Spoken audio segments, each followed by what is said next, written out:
Allah, Allah, Allah, Allah. Dan suaranya jelas terdengar di dadanya guru saya, dan suara itu jelas sekali. Siapa pemilik suara itu? Masya Allah, jangankan tingkatan Rasul, jangankan tingkatan Nabi, tingkatan wali saja diberikan keistimewaan oleh Allah. Nama aini walam yanam qalbi, mata saya terpejam tapi qalbu saya tidak pernah tertidur sama sekali.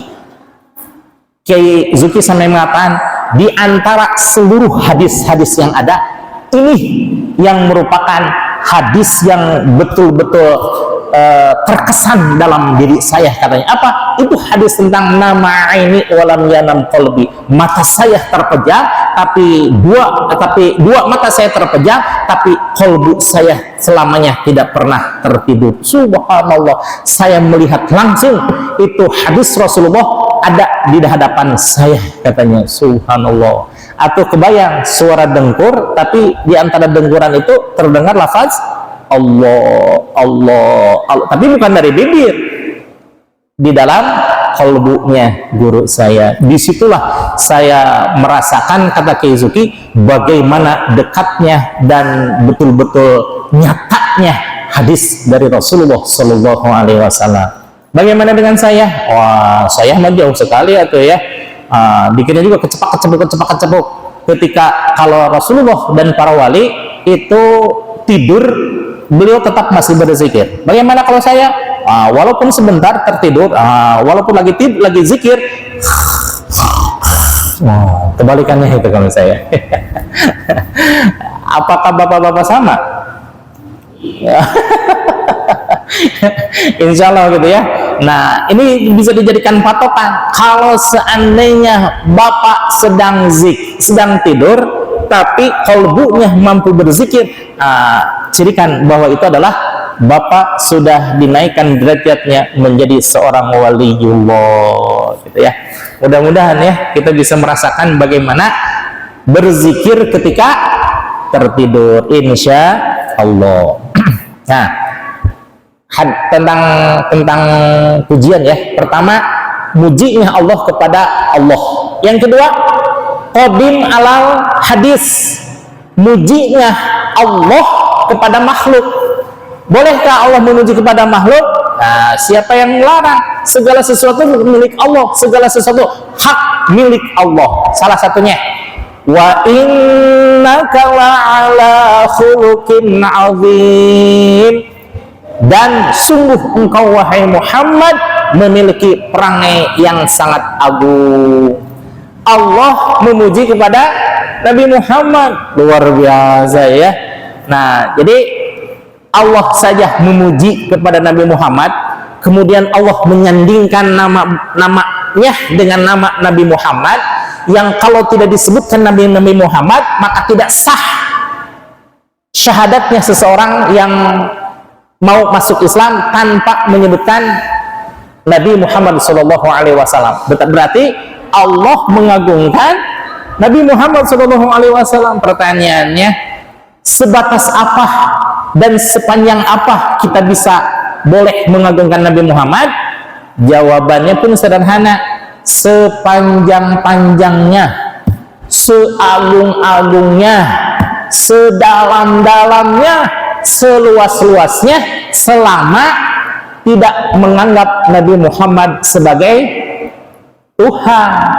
Tapi adakah kaum muslimin wal muslimat dari dulu sampai saat ini dan masa yang akan datang menganggap Nabi Muhammad sebagai Tuhan?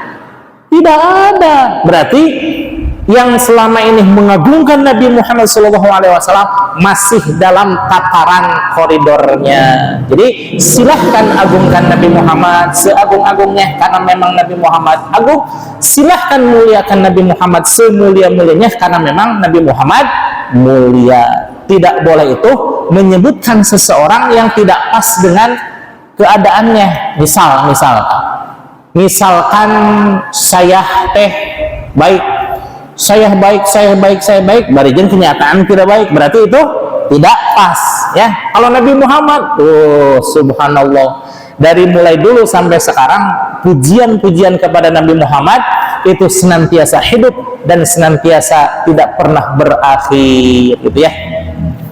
Kemudian hadis alal qadim, kalau tadi qadim alal hadis, ini hadis alal qadim, memujinya makhluk kepada Allah yang berkedudukan sebagai khalik. Apa contohnya?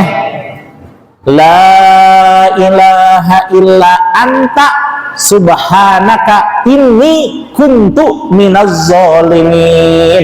Doanya, istighfarnya Nabi Yunus alaihissalam ketika berada di dalam ikan nun. La ilaha illa anta subhanaka inni kuntu minaz zalimin. Berapa lama Nabi Yunus berada di dalam ikan nun?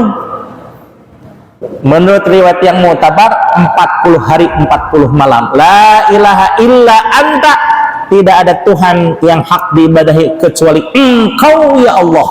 Subhanaka inni kuntu minaz zalimin, maha suci Engkau dan sungguh aku termasuk orang-orang yang zalim.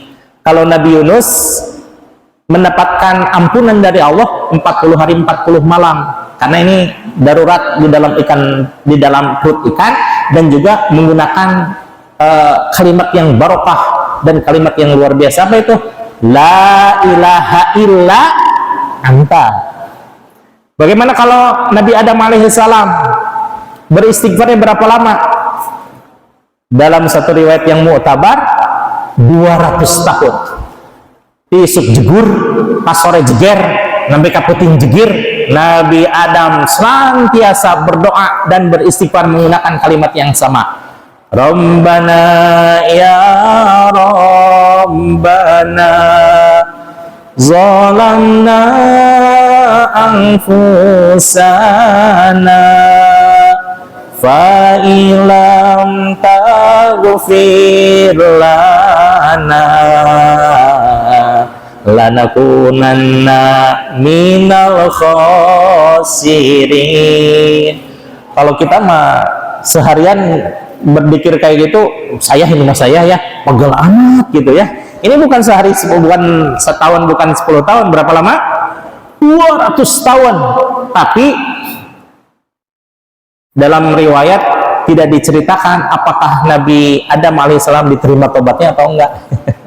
Dalam hadis yang diriwayatkan oleh Imam Al-Baihaqi, lamma tarofa Adamul khati'ah, ketika Nabi Adam alaihissalam terpleset pada kesalahan, qala, maka menyebutlah Nabi Muhammad sallallahu alaihi wasallam, Nabi Adam alaihissalam, bihaqqi Muhammadin Allah ghafartali, dengan jah Nabi Muhammad sallallahu alaihi wasallam, hendaknya engkau mengampuni aku ya Allah. Di situ diceritakan di bawahnya di dalam hadis qudsi, kenapa engkau tahu bahwa itu adalah kekasihku wahai Adam, katanya. Lama khuliqo, ketika saya diciptakan, kemudian aku menegakkan kepala ro'aitul arsya maktuban, saya lihat di tiang arsy tertulis la ilaha illallah Muhammadur Rasulullah. Maka aku tahu bahwa Nabi Muhammad adalah kekasih engkau.